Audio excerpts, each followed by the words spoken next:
turns out is ground zero for seeing petroglyphs that date from the late Archaic period all the way up to the Late Pueblo period. That's about 7,000 to 8,000 years worth of imagery created on the rocks.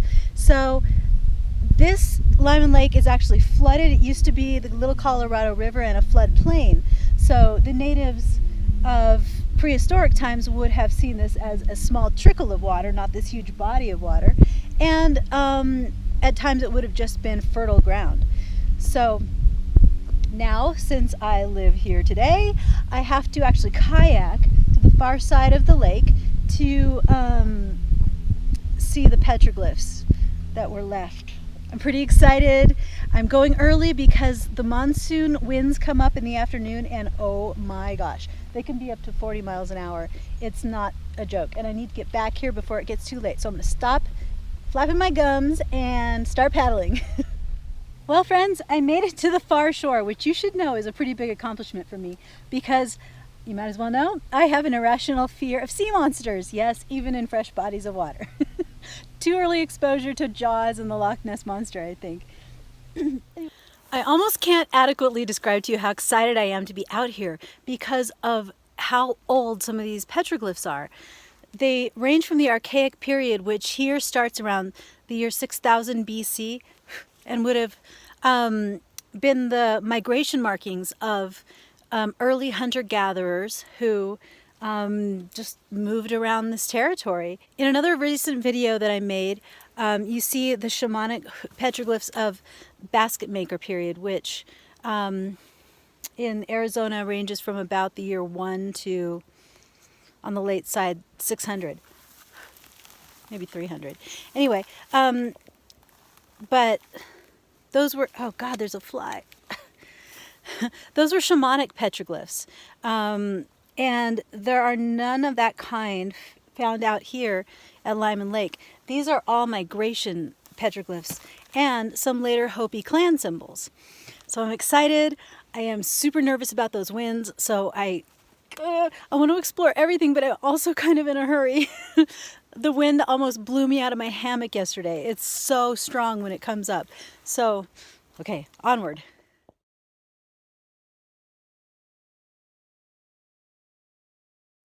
During the Pueblo times, the sideways diamond chain like this represented peace, times of peace. And I wonder if it's always meant that. If this is a peace symbol from the Archaic period. A lot of the imagery out here represents migration routes and maps.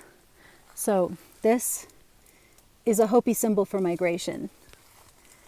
And this sometimes means settlement. That would be like a little settlement, maybe. So, I mean, look, I'm guessing right now just based on my very limited knowledge, but it would go something like this, okay? A migration, maybe down the upper Little Colorado River, small settlement there on the left. And according to the Hopi, how many revolutions are in the spiral means how many times they made the migration route. Isn't this cool? This image here is thought to represent a birthing, coyote, scorpion. Ah, food preparation. See the grinding slicks? Food preparation. Also, hide preparation. Stripping of hides, tanning the hides. Some really fine petroglyphs, or rubbing. Maybe this surface isn't a petroglyph, but used for some kind of grinding or rubbing purpose.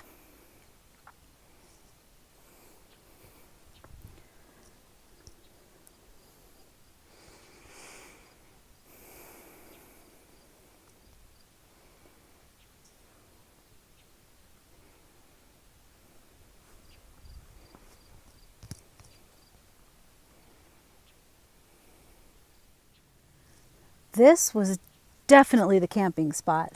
All right, here's the overview. A little bit of a high place, nice and flat. Lots of grinding slicks. Even look on top of that rock, right there. See all those white spots on the edge of the rock? Something was rubbed there. And then I see a ton of them down here too. I'm terrified. I'm going to step on a rattlesnake and all this grass and little boulders. I come in peace, snakes.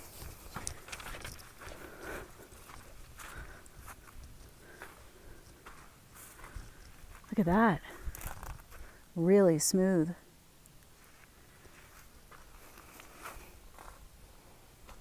Grind, grind, grind. The daily grind.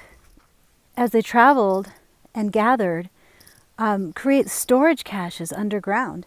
They would line them with slabs of rock and cover them with little roofs of pole and brush.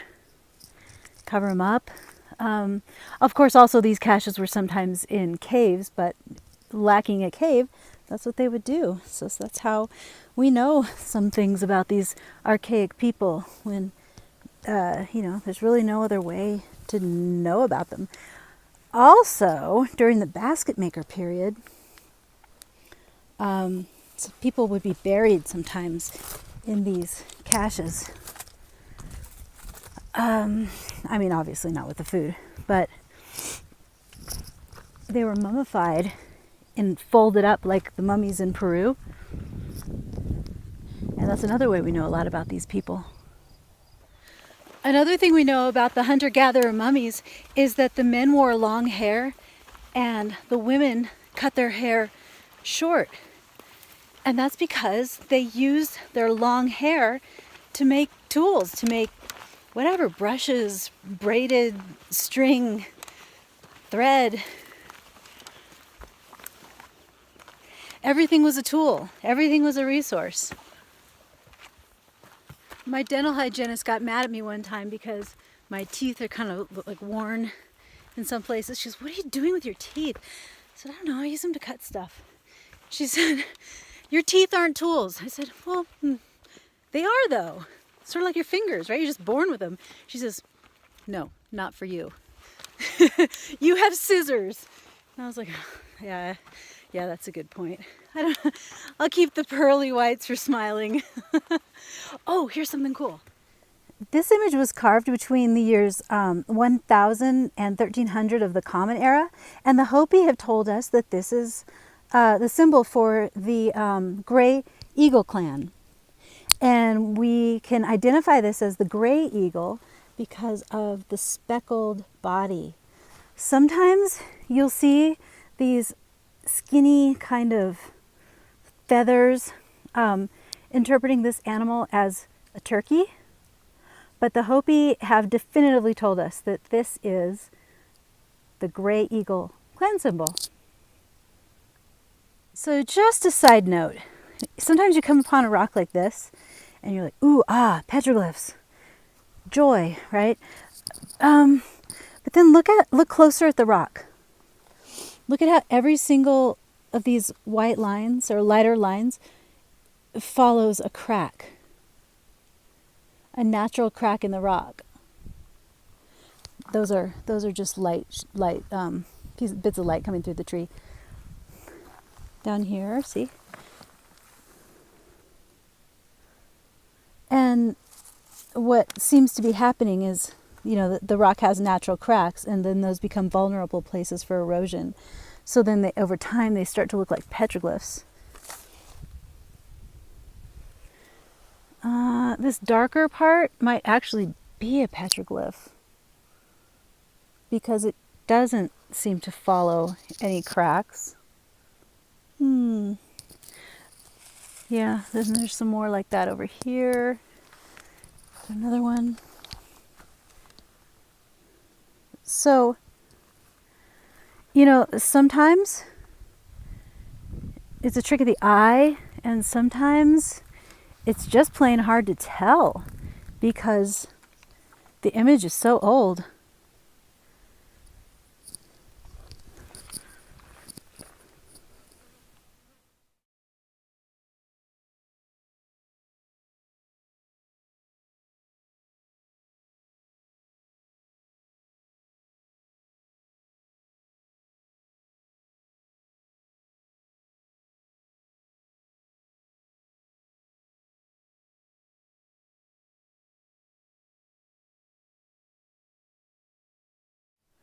Oh, nice.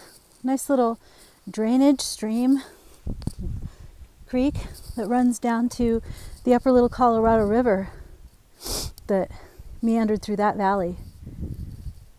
The dam created the lake. That's man-made, modern, but that was the upper Little Colorado River. And then right on cue, right next to that little waterway I just showed you, is the Hopi Water Clan symbol. All right, and here we have the water snake. The water snake lives underground during times of drought, and sometimes we have to ask him to please wake up and rise to the surface and bring us our water.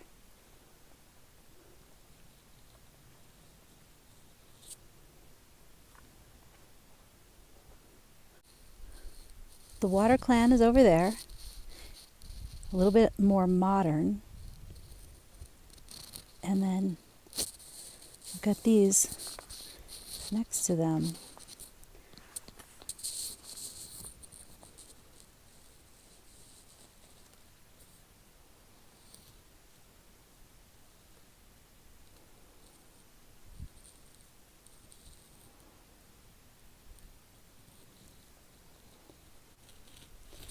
Some people call this image a lizard, and I'll tell you something about the lizards. Lizards span the worlds. They come from the dark places out into the light places. They go into the underworld and then emerge into the upper world, into the human world, onto the human plane. So any creature that can span the realms, underworld, earthly plane, and heavenly world, anyone that can cross that divide, any kind of creature that can cross that divide, is special in some way. There is a lot of great stuff going on this panel. First we have the Gray Eagle clan. Again, remember it's because of the speckled body. That's the Hopi Gray Eagle. And I love how the eagle is oriented to the sky, oriented to the sun. It stands out on this panel as something unique. And then up here, we have either a mountain lion or a coyote, something like that, another little one here. And what's interesting about this guy is, see how he has a humongous eye and a long snout?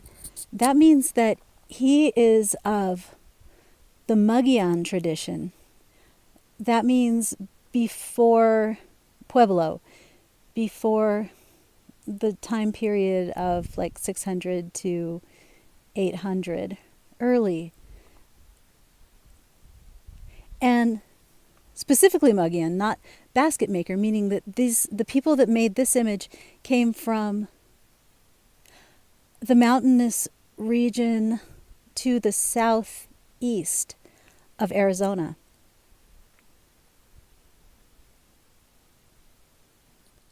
And with the gray eagle, we have a scorpion, looks like, and maybe a coyote. The scorpion, if that's what he is, could be a personal clan symbol instead of a major clan symbol, or just simply, represents the energy of the scorpion, something about its danger or its power. I don't know what this little guy's doing, but I like him.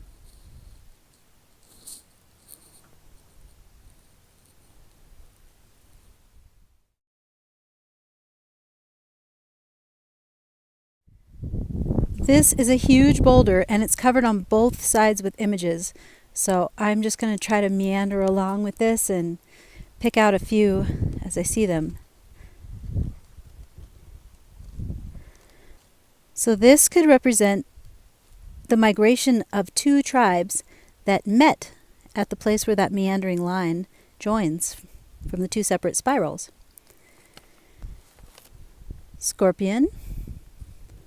See these little X marks? They follow the whole perimeter of this boulder, along with some other sky images.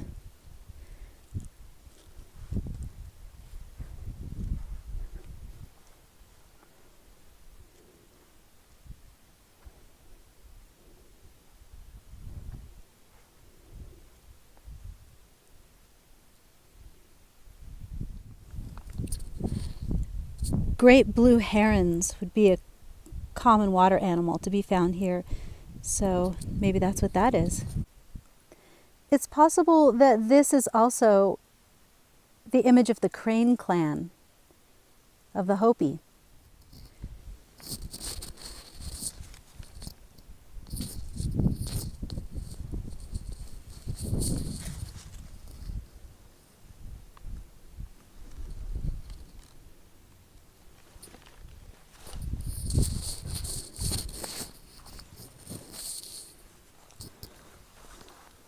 All right, here. Now see, this looks like what we usually call Kokopelli. He's a humpback flute player with an erect penis. I don't see he has a particularly club foot, but the Hopi have a big problem with this image. They don't like this being called Kokopelli. They say that this is the image of a cicada, and that it's an important image for them, a cicada. It could be a flute-playing cicada. I'm not 100% sure about that. But they say that they have a kachina called Kokopelli, but he doesn't have this going on. Kokopelli in the Hopi kachina tradition does not play the flute at all. This is one image of the Hopi deity Masa. Masa. I'm not sure I'm saying that right. Masa. M-A-apostrophe-S-A-W. Okay, and then over here shows a depiction of two clans meeting Masa here and then pursuing separate migrations from this point. Archaeologists have two different interpretations of what this kind of image would be, which is crescent moon with a kind of a star. The one thing it could be is around the year, I think it was the year 1054, there was a supernova that was so bright you could see it in the daytime. And so this image that is also found elsewhere in the Southwest, archaeologists think it represents that sky event. And then alternatively, it could mean, this could represent Venus, which is seen best during the quarter moon. Venus is an important star because it's also associated with the deity Quetzalcoatl in the Central American tradition. And Quetzalcoatl is also throughout Central and South America. He goes by different names. It's Quetzalcoatl, Kukulkan, Viracocha, and they are all the feathered serpent who brought civilization and agriculture to a really primitive world. It's almost easy to miss some of these really, really old petroglyphs because it's easy to be dazzled by the newer ones that come out, that stand out so much more. But you see how this etching is really dark? Circles. And a pegged element above it.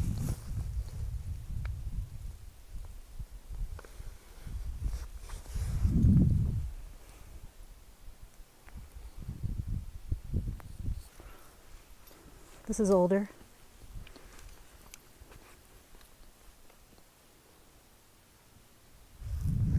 It's like these humps that split into two squiggles.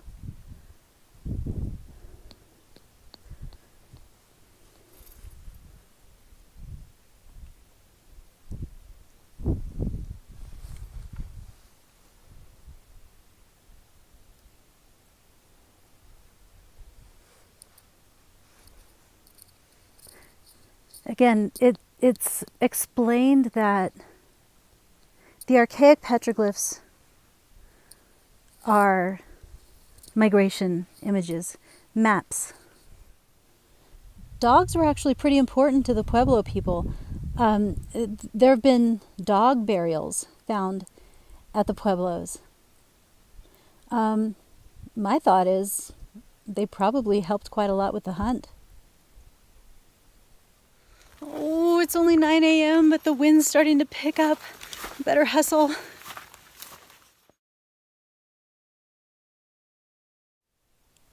A cloud passed over and some of these images became a little bit easier to see. Footprints like these are associated with the Pueblo period.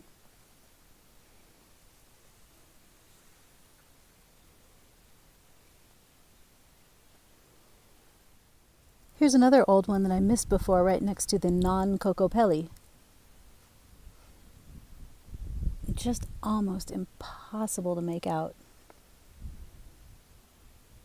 That means archaic.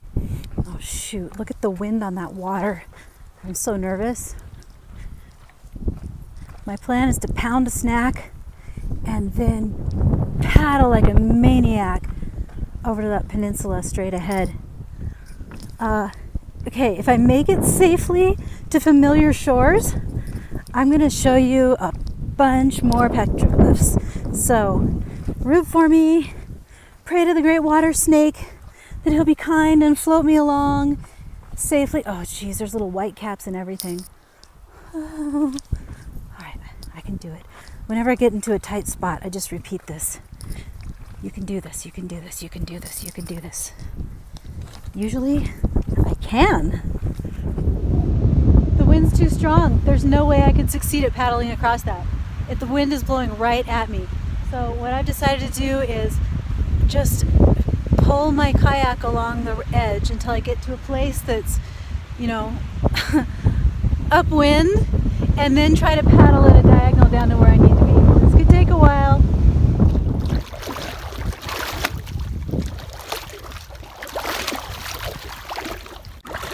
Here's a new annoyance I didn't even know could exist. When your shoes become untied underwater. Right, that was pretty hairy, but I'm back in the boat. Now the hard part.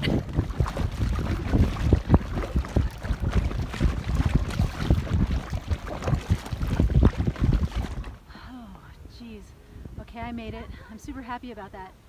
I'm really tired though. I think I'll save those other petroglyphs for this evening. So I'll catch back up with you then. I'm gonna eat and rest. Life is so strange. I've done so many things that one might consider dangerous on this 2-week road trip that I'm on. But what might be my undoing is that I just dislocated my toe by stubbing it on a little rock right on the beach while little kids are running all around me. Oh, it was like sideways. I crackled it back into place. I gave it a little traction and felt it, but it hurt so much. I'm on my way to urgent care. So those petroglyphs I was going to show you this evening, I don't know. We'll see if that happens. I did take some pictures of them the other day, and I'll do my best with the photos I have from that little outing. If I don't make it back to the hike, I'll keep you posted. Well, we can add a broken toe tag to my collection of bracelets here. I think I might leave this on for the rest of my trip. This is kind of cracking me up. Why not? About 3 minutes ago, I'm sitting here reclining, icing my toe, eating some brie and blueberries, having a little cocktail, enjoying a view of the lake, and then, boom. God, it's time to go home. The 10 laws of the hunter-gatherer. Always see the dangers first. Always protect your feet. Always be ready for cold. Always be ready for heat. Always know where a good source of water is. Always master the skills necessary. Always get the job done. Always know your place. Always disallow foolishness. And always rest whenever you can.